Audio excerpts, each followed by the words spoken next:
Hello everyone. आज का chapter है प्रतिभाशाली, सृजनात्मक तथा विशिष्ट बालकों की पहचान। Identity the talented, creative, specially abled learners. प्रतिभाशाली बालक सामान्य बालकों से सभी बातों में श्रेष्ठतर होता है। परिभाषा स्किनर एवं हैरीमैन। प्रतिभाशाली शब्द का प्रयोग उन 1% बालकों के लिए किया जाता है जो सबसे अधिक बुद्धिमान होते हैं। प्रतिभाशाली बालक की विशेषताएं। स्किनर एवं हैरीमैन के अनुसार प्रतिभाशाली बालक में निम्नलिखित विशेषताएं पाई जाती हैं। पहला, विशाल शब्दकोश, मानसिक प्रक्रिया की तीव्रता।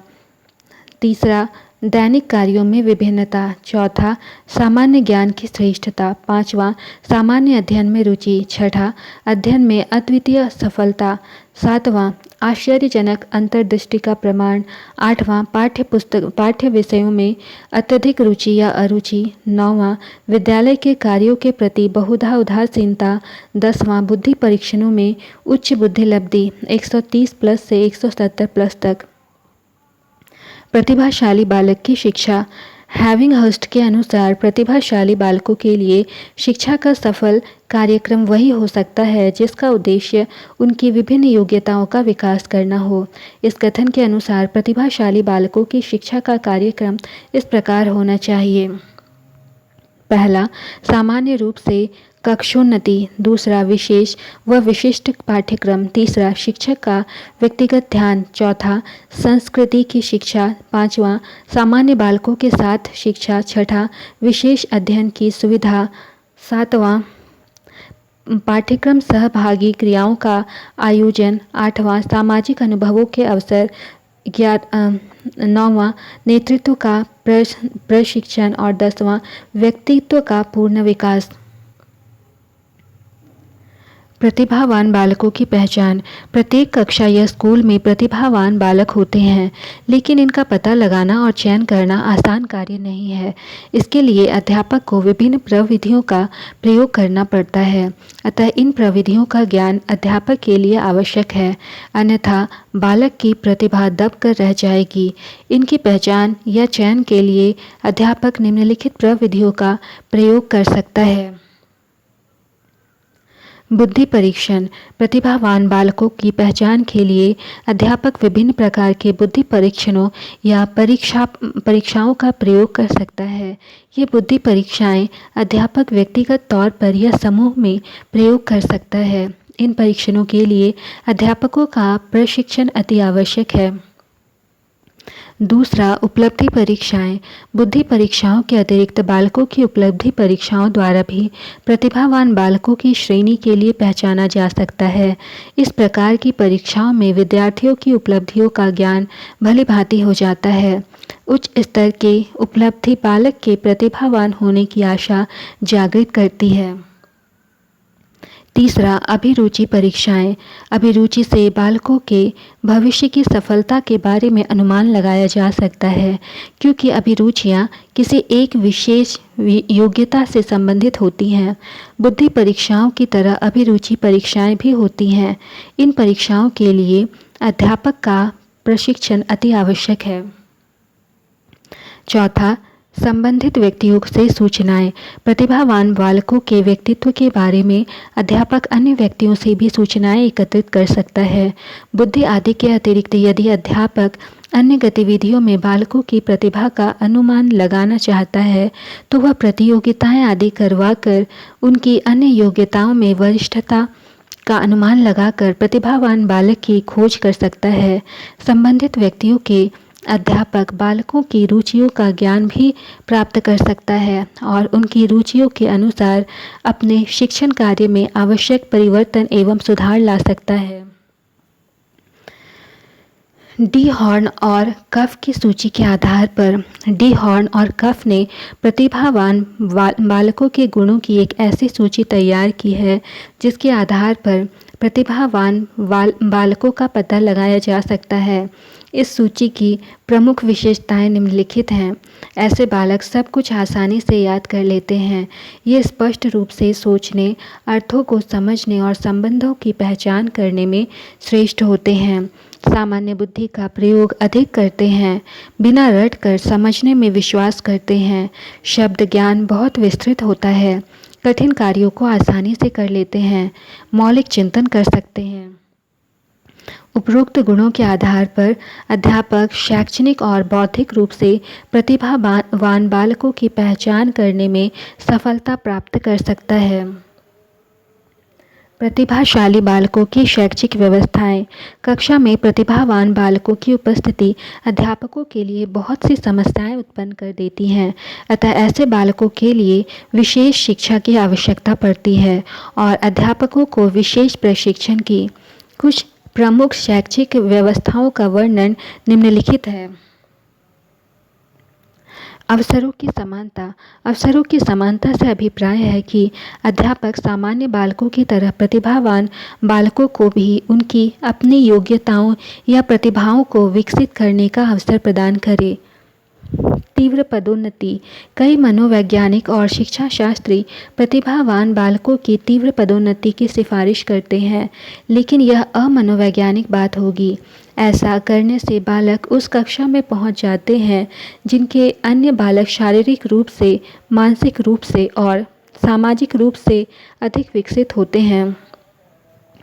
तीव्र उन्नति से बालकों का कुसमायोजन होने का डर रहता है।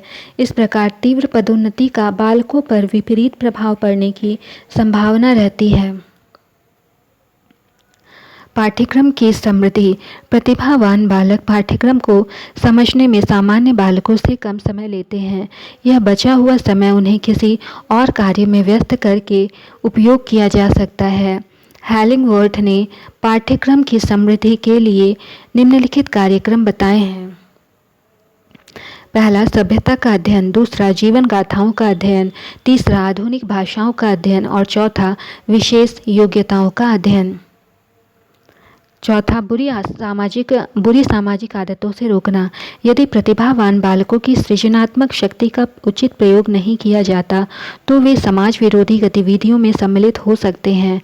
अतः अध्यापक को चाहिए कि उनकी शिक्षा इस प्रकार की होनी चाहिए जिससे वह सामाजिक बुराइयों से दूर रह सके। सर्जनात्मक बालक। सर्जनात्मकता या विधायकता। अर्थ।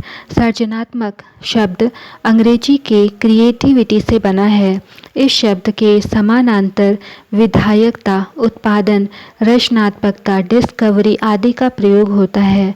फादर कामिल बुल्के ने क्रिएटिक शब्द के समानांतर सर्जनात्मक, रचनात्मक, सर्जक शब्द बताए। डॉक्टर रघुवीर ने इसका अर्थ सर्जन, उत्पन्न करना, सर्जित करना, बनाना बताया है।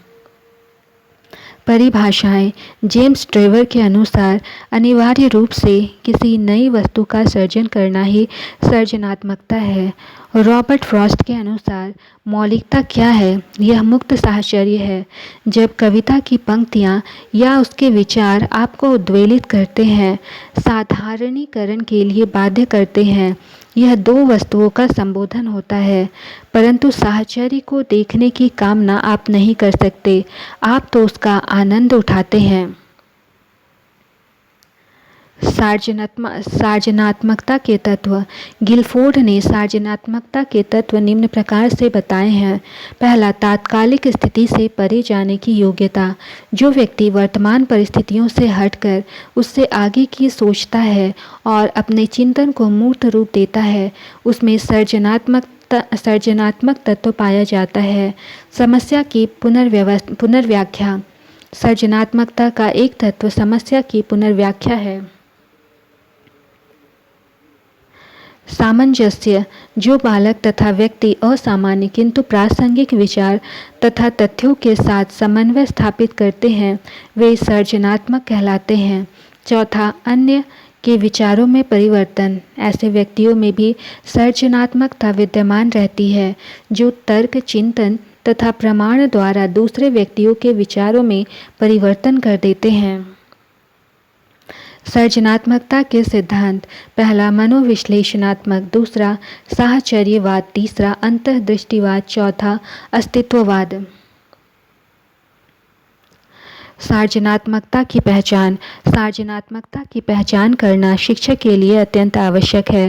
सार्वजनात्मक बालकों की पहचान इस प्रकार की जा सकती है। पहला, सृजनशील बालकों में मौलिकता के दर्शन होते हैं। सृजनशील बालकों का दृष्टिकोण सामान्य व्यक्तियों से अलग होता है। दूसरा, स्वतंत्र निर्णय क्षमता सृजनशीलता की पहचान है। जो व्यक्ति किसी समस्या के प्रति निर्णय लेने में स्वतंत्र होता है तो वह सृजनात्मक समझा जाता है। तीसरा, परिहासप्रियता भी सृजनात्मकता की पहचान है। सृजनात्मक बालकों में हंसी मजाक की प्रवृत्ति पाई जाती है। चौथा, उत्सुकता भी सृजनात्मकता का एक आवश्यक तत्व है। पांचवा, सृजनशील बालकों में संवेदनशीलता अधिक पाई जाती है। छठा, सृजनशील बालकों में स्वायत्तता का भाव पाया जाता है। सृजनात्मक के परीक्षण। सृजनात्मकता की पहचान के लिए निरंतर लोचनीयता, मौलिकता तथा विस्तार का मापन एवं परीक्षण किया जाता है। प्रमुख परीक्षण इस प्रकार हैं। पहला, चित्रपूर्ति परीक्षण। चित्रपूर्ति परीक्षण में अपूर्ण चित्रों को पूरा करना पड़ता है। दूसरा, प्रोडक्ट इम्प्रूवमेंट टास्क।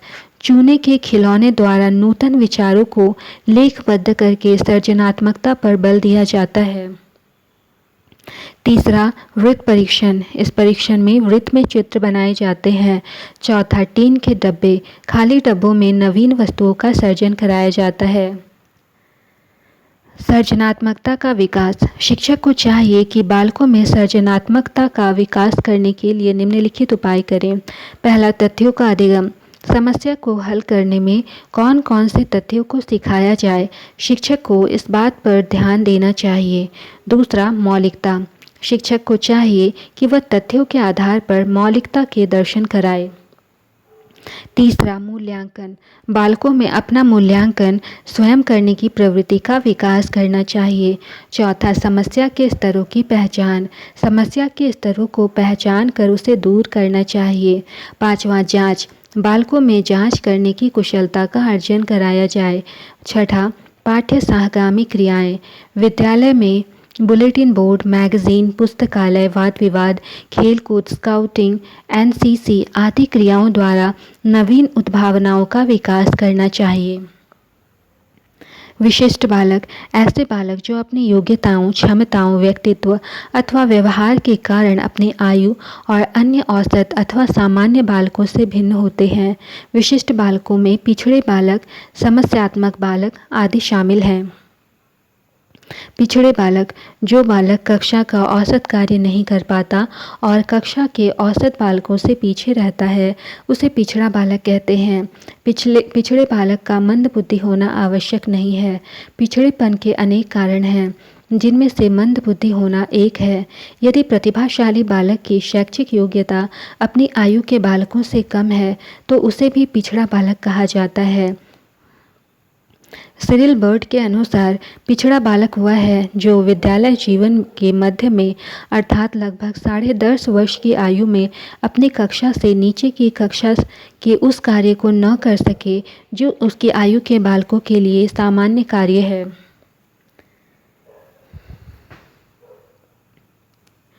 पिछड़े बालकों को शैक्षणिक उपलब्धि यानी एजुकेशनल कोशेंट या शिक्षा अंक के आधार पर भी परिभाषित किया गया है। बर्ड के अनुसार ऐसे बालक जिसकी 85 से कम शैक्षणिक उपलब्धि या शिक्षा अंक होता है वे पिछड़े बालक होते हैं। शैक्षणिक उपलब्धि का अर्थ है विद्यार्थियों का स्कूली विषयों का ज्ञान उनकी आयु के स्तर के अनुसार है या नहीं। पिछड़े बालक की विशेषताएं। पिछड़े बालक की कुछ प्रमुख विशेषताएं होती हैं जो निम्नवत है। पहला, सीखने की धीमी गति। दूसरा, जीवन में निराशा का अनुभव। तीसरा, समाज विरोधी कार्यों की प्रवृत्ति। चौथा, व्यवहार संबंधी समस्याओं की अभिव्यक्ति। पांचवा, जन्मजात योग्यताओं की तुलना में कम शैक्षिक उपलब्धि। छठा, सामान्य विद्यालय के पाठ्यक्रम से लाभ उठाने में असमर्थता। सातवां, सामान्य शिक्षण विधियों द्वारा शिक्षा ग्रहण करने में विफलता। आठवां, मंद बुद्धि, सामान्य बुद्धि या अति श्रेष्ठ बुद्धि का प्रमाण। नौवां, मानसिक रूप से अस्वस्थ और असमायोजित व्यवहार।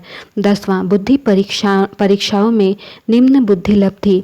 यानी 90 से 110 तक, 11वां विद्यालय कार्य में सामान्य बालकों के समान प्रगति करने की अयोग्यता, 12वां अपनी और उससे नीचे की कक्षा का कार्य करने में असमर्थता। पिछड़े बालकों की पहचान, आइडेंटिफिकेशन ऑफ बैकवर्ड चिल्ड्रन। सामूहिक परीक्षण यानी ग्रुप टेस्ट। कक्षा में पिछड़ेपन का पता लगाना हो तो सभी बच्चों को सामूहिक परीक्षण देना चाहिए। सामूहिक परीक्षणों में बुद्धि के परीक्षण देकर कक्षा के विद्यार्थियों की बुद्धि लब्धि देखी जा सकती है। उपलब्धि परीक्षण, अचीवमेंट टेस्ट, विद्यार्थियों की शिक्षा के क्षेत्र में उपलब्धि जानने के लिए विशेष रूप से तैयार किए गए वस्तुनिष्ठ परीक्षण, ऑब्जेक्टिव टाइप टेस्ट देने चाहिए। इनके परिणामों के आधार पर पिछड़ेपन का पता चल जाएगा। व्यक्तिगत बुद्धि परीक्षण, इंडिविजुअल इंटेलिजेंस टेस्ट। सामूहिक परीक्षण के आधार पर चुने हुए बच्चों को बुद्धि से संबंधित व्यक्तिगत परीक्षण भी देने चाहिए। इससे भी उनके बुद्धि स्तर का ज्ञान हो सकता है। इसी प्रकार मानसिक रूप से पिछड़े या मंद बुद्धि विद्यार्थियों की पहचान भी की जा सकती है।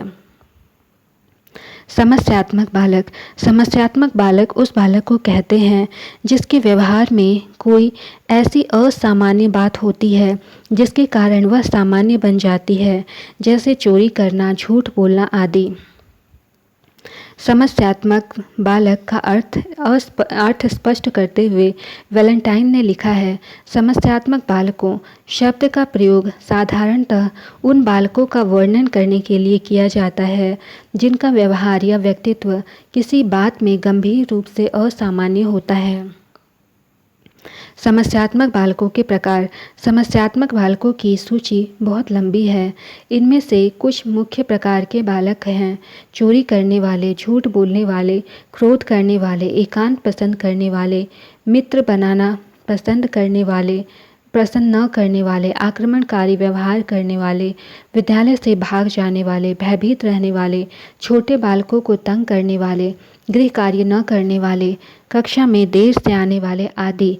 हम इनमें से प्रथम 3 का वर्णन कर रहे हैं। चोरी करने वाले बालक, ऐसे बच्चे जो किसी लालच में आकर पहले छोटी मोटी चोरियां करते हैं, बाद में यह उनकी एक आदत बन जाती है। इसके निम्न कारण हो सकते हैं। पहला, अज्ञानता। छोटा बालक अज्ञानता के कारण चोरी करता है। वह यह नहीं जानता कि जो वस्तु उसके पास है उसी का उस पर उचित अधिकार है। दूसरा, अन्य विधि से अपरिचित। कोई बालक इसलिए चोरी करता है क्योंकि उसे वांछित वस्तु को प्राप्त करने की और कोई विधि नहीं मालूम होती है।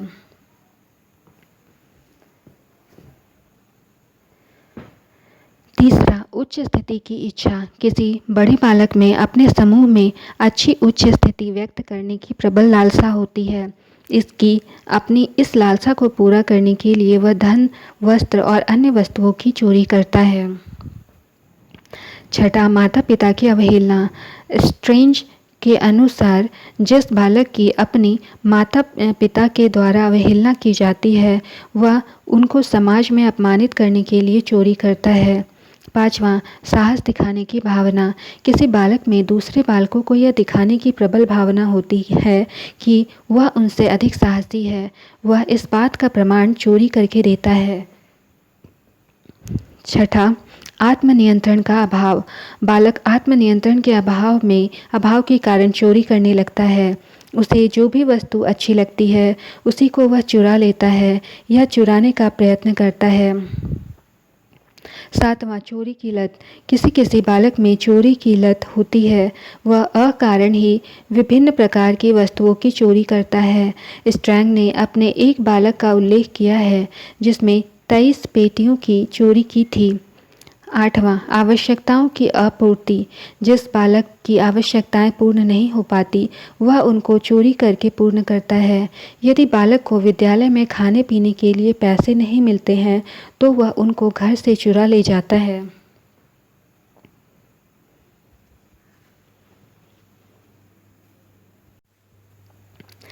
चोरी करने वाले बालकों के उपचार हेतु आवश्यक कदम। एक शिक्षक तथा अभिभावक के लिए चोरी करने वाले बालकों कि यह बुरी आदत छुड़ाने के लिए कुछ अनिवार्य सुझाव निम्नवत हैं। पहला, बालक पर चोरी का दोष कभी नहीं लगाना चाहिए। दूसरा, बालक में आत्मनियंत्रण की भावना का विकास करना चाहिए। तीसरा, बालक को उचित और अनुचित कार्यों में अंतर बताना चाहिए। चौथा, बालक को उसके माता पिता द्वारा अवहेलना नहीं की जानी चाहिए। पाँचवा, बालक की सभी उचित आवश्यकताओं को पूरा करना चाहिए। छठा, बालक को विद्यालय में व्यय करने के लिए कुछ धन अवश्य देना चाहिए। सातवां, बालक को खेल कूद और अन्य कार्यों में आपसी साहस की भावना को व्यक्त करने का अवसर देना चाहिए। आठवां, बालक को यह शिक्षा देनी चाहिए कि जो वस्तु जिसकी है उस पर उसी का अधिकार है। दूसरे शब्दों में उसको अन्य व्यक्तियों के अधिकारों का सम्मान करने की शिक्षा देनी चाहिए। दूसरा, झूठ बोलने वाला बालक। झूठ बोलने वाले बालकों में झूठ बोलने के अनेक कारण हो सकते हैं जो निम्नवत हैं। पहला, मनोविनोद। बालक कभी कभी केवल मनोविनोद या मजा लेने के लिए झूठ बोलता है। दूसरा, दुविधा। बालक कभी कभी किसी बात को स्पष्ट रूप से न समझ सकने के कारण दुविधा में पड़ जाता है और अनायास झूठ बोल देता है। तीसरा, मिथ्याभिमान। किसी बालक में मिथ्याभिमान की भावना बहुत बलवती होती है, अतः वह उसे व्यक्त और संतुष्ट करने के लिए झूठ बोलता है। वह अपने साथियों को अपने बारे में ऐसी ऐसी बातें सुनाता है जो उसने कभी नहीं की हैं।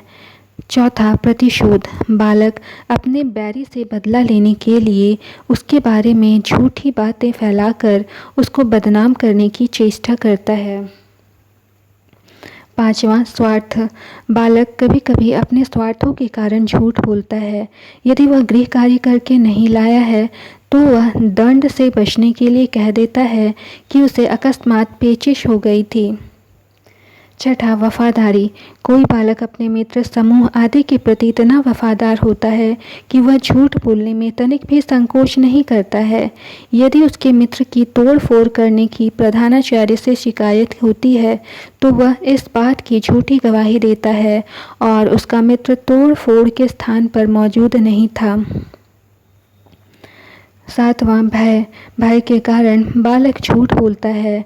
अनेक प्रकार का हो सकता है, जैसे कठोर दंड का भय, कक्षा या समूह में प्रतिष्ठा खोने का भय, किसी पद से वंचित किए जाने का भय। स्ट्रैंग के शब्दों में भय अनेक बालकों की झूठी बातों का मूल कारण होता है। झूठ बोलने वाले बालकों हेतु आवश्यक उपाय। बालक को झूठ बोलने की आदत को छुड़ाने के लिए निम्नांकित उपायों को काम में लाया जा सकता है। पहला, बालकों को यह बताना चाहिए कि झूठ बोलने से कोई लाभ नहीं होता है। दूसरा, बालक में नैतिक साहस की भावना का अधिकतम विकास करने का प्रयत्न करना चाहिए। तीसरा, बालक में सोच विचार कर बोलने की आदत का निर्माण करना चाहिए। चौथा, बालक से बात न करके उसकी अवहेलना करके और उसके प्रति उदासीन रहकर उसे अप्रत्यक्ष दंड देना चाहिए। पाँचवा, बालक को ऐसी संगति और वातावरण में रखना चाहिए जिससे उसे झूठ बोलने का अवसर न मिले। छठा, बालक को उसका अपराध स्वीकार करवाकर उससे फिर कभी झूठ न बोलने की प्रतिज्ञा करवानी चाहिए। सातवां, बालक की आत्म सम्मान की भावना को इतना प्रबल बना देना चाहिए कि वह झूठ बोलने के कारण अपना अपमान सहन न कर सके। आठवां, सत्य बोलने वाले बालक की निर्भयता और नैतिक साहस की प्रशंसा करनी चाहिए। क्रोध करने वाला बालक। क्रोध व आक्रमणकारी व्यवहार। साधारणतः क्रोध और आक्रमणकारी व्यवहार का साथ होता है।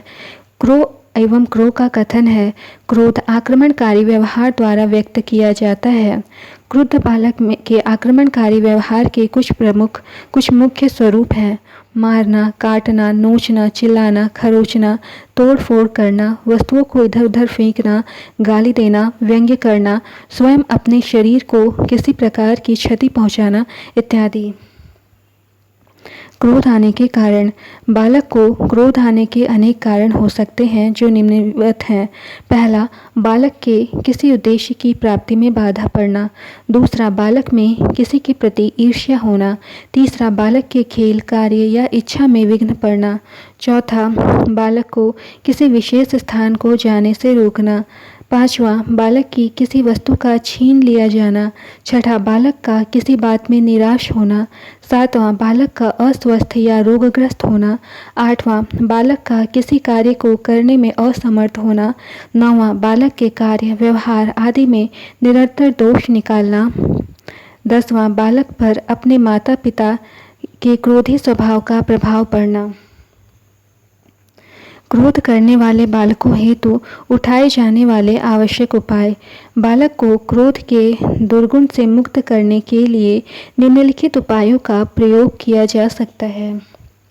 पहला, बालक के रोग का उपचार और स्वास्थ्य में सुधार करना चाहिए।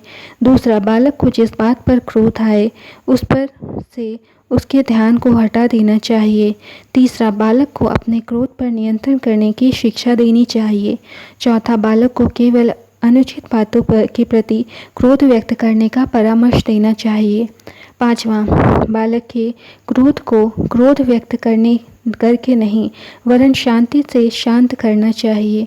छठा, बालक के क्रोध को दंड और कठोरता का प्रयोग करके दमन नहीं करना चाहिए, क्योंकि ऐसा करने से उसका क्रोध और बढ़ता है। सातवां, बालक के खेल, कार्य आदि में बिना आवश्यकता के बाधा नहीं डालनी चाहिए। आठवां, बालक की ईर्ष्या की भावना को सहयोग की भावना में बदलने का प्रयास करना चाहिए। नौवां, बालक के कार्य, व्यवहार आदि में अकारण दोष नहीं निकालना चाहिए।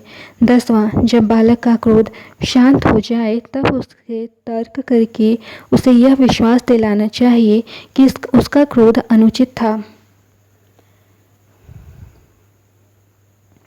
अभ्यास प्रश्न संख्या 1, निम्नलिखित में से क्या प्रतिभाशाली बालक का गुण नहीं है? विकल्प 1, विशाल शब्दकोश। विकल्प 2, सुस्त मानसिक क्रिया। विकल्प 3, सामान्य ज्ञान की श्रेष्ठता। विकल्प 4, दैनिक कार्यों में विभिन्नता। विकल्प 2 सही है, सुस्त मानसिक प्रक्रिया। प्रश्न संख्या 2, निम्न में से क्या प्रतिभाशाली बालक का संकेत है? विकल्प 1, सृजनात्मक विचार। विकल्प 2, जिज्ञासा। विकल्प 3, अभिव्यक्ति की नवीनता। विकल्प 4, उपरोक्त सभी। यहाँ पर विकल्प 4 सही है, उपरोक्त सभी। प्रश्न संख्या 3, प्रतिभाशाली बालकों के लिए शिक्षा का सफल कार्यक्रम वही हो सकता है जिसका उद्देश्य उनकी विभिन्न योग्यताओं का विकास करना हो। निम्न में से किसका कथन है? विकल्प 1, पियाजे। विकल्प 2, हैविंग हर्स्ट। विकल्प 3, कोहलबर्ग। विकल्प 4, स्किनर। यहाँ पर विकल्प 2 सही है, हैविंग हर्स्ट।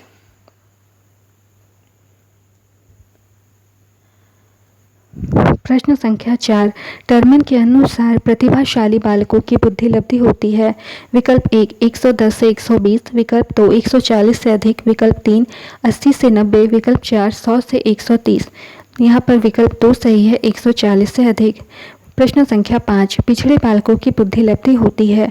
विकल्प 1, 100। विकल्प 2, 120। विकल्प 3, 60। विकल्प 4, 90। विकल्प 2 सही है, 120। प्रश्न संख्या 6, निम्न में से बालकों के पिछड़ेपन का कारण है। विकल्प 1, सामाजिक व सांस्कृतिक। विकल्प 2, मनोवैज्ञानिक। विकल्प 3, शारीरिक। विकल्प 4, उपरोक्त सभी। विकल्प 4 सही है, उपरोक्त सभी। प्रश्न संख्या 7, प्रतिभाशाली बालकों की पहचान की जा सकती है। विकल्प 1, बुद्धि परीक्षण द्वारा। विकल्प 2, अभिरुचि परीक्षण द्वारा। विकल्प 3, उपलब्धि परीक्षण द्वारा। विकल्प 4, उपरोक्त सभी। विकल्प 4 यहाँ पर सही है, उपरोक्त सभी। प्रश्न संख्या 8, प्रतिभाशाली बालक की इंद्रियां होती हैं। विकल्प 1, सामान्य। विकल्प 2, तीव्र। विकल्प 3, उदात्तीकरण। विकल्प 4, इनमें से कोई नहीं। यहाँ पर विकल्प 2 सही है, तीव्र। प्रश्न संख्या 9, प्रतिभाशाली बालकों में किस अवस्था के लक्षण शीघ्र दृष्टिगोचर होते हैं? विकल्प 1, बाल्यावस्था के। विकल्प 2, किशोरावस्था के। विकल्प 3, प्रौढ़ावस्था के। विकल्प 4, वृद्धावस्था के। यहाँ पर विकल्प 2 सही है, किशोरावस्था के। प्रश्न संख्या 10 सृजनात्मक के विकास में सहायक नहीं है। विकल्प 1 खेल, विकल्प 2 भाषण, विकल्प 3 हास्य क्रियाएं, विकल्प 4 निर्माण संबंधी क्रियाएं। यहाँ पर विकल्प 2 सही है, भाषण। प्रश्न संख्या 11 प्रतिभाशाली बालकों के शिक्षा कार्यक्रम में होना चाहिए। विकल्प 1 कक्षोन्नति, विकल्प 2 विशिष्ट पाठ्यक्रम, विकल्प 3 पाठ्यक्रम सहगामी क्रियाएं, विकल्प 4 उपरोक्त सभी। यहाँ पर विकल्प 4 सही है, उपरोक्त सभी। प्रश्न संख्या 12 आपकी कक्षा की एक बालिका मीरा विद्यालय में होने वाली प्रत्येक क्रिया के विषय में जानने के लिए सबसे अधिक उत्सुक रहती है।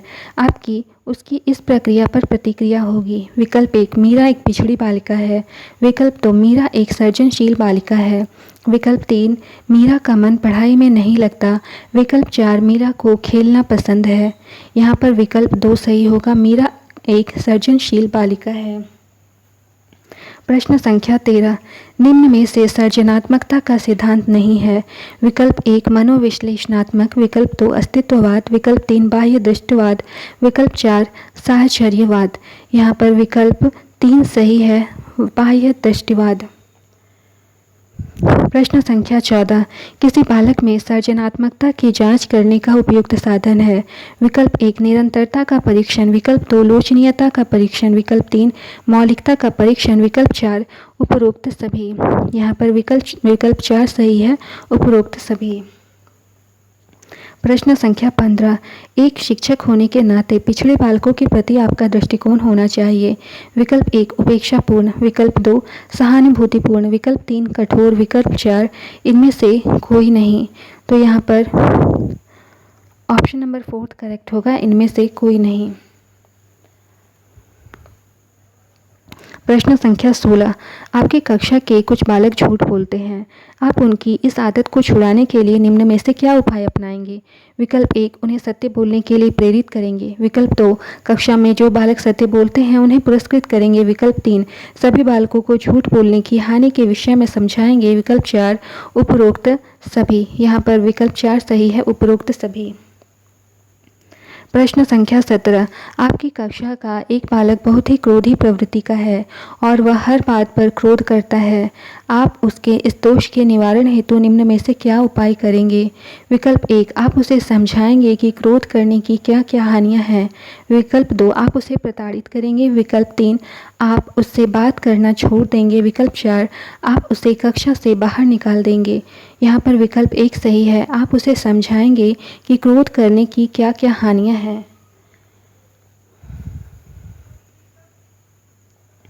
प्रश्न संख्या 18 किसी बालक में सृजनात्मकता का गुण होने के लिए निम्न में से क्या आवश्यक है। विकल्प 1 चिंतन का भाव, विकल्प 2 तार्किकता का भाव, विकल्प 3 क्रियाशीलता, विकल्प 4 संवेदनशीलता। यहाँ पर विकल्प 3 सही है, कल्पनाशीलता। प्रश्न संख्या 19 आपकी कक्षा का एक बालक चोरी करते हुए पकड़ा जाता है, उसे दंडित करने के लिए आप निम्न में से क्या उपाय अपनाएंगे। विकल्प 1 उसे छड़ी से पीटना शुरू कर देंगे, विकल्प 2 उसकी शिकायत पत्र के माध्यम से उसके अभिभावक के पास भेजेंगे, विकल्प 3 बालक की चोरी करने की हानियों के विषय में बताएंगे तथा भविष्य में उसे ऐसा न करने के लिए चेतावनी देंगे, विकल्प 4 बालक पर आर्थिक दंड लगाएंगे जिससे कि वह दोबारा चोरी न करे।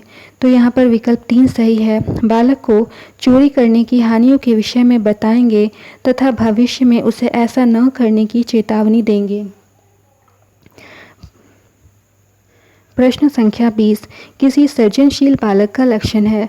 विकल्प 1 लचीलेपन का अभाव, विकल्प 2 जिज्ञासा, विकल्प 3 समस्या के प्रति सजग न होना, विकल्प 4 गत्यात्मकता का अभाव। यहाँ पर विकल्प 2 सही होगा, जिज्ञासा।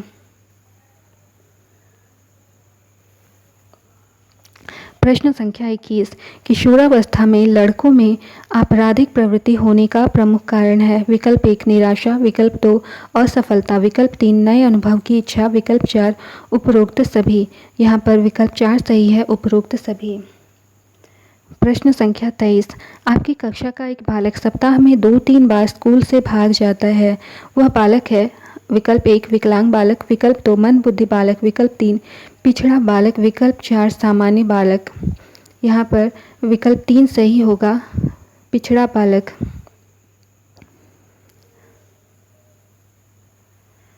प्रश्न संख्या 23, मौलिकता का गुण निम्न में से किन बालकों में पाया जाता है?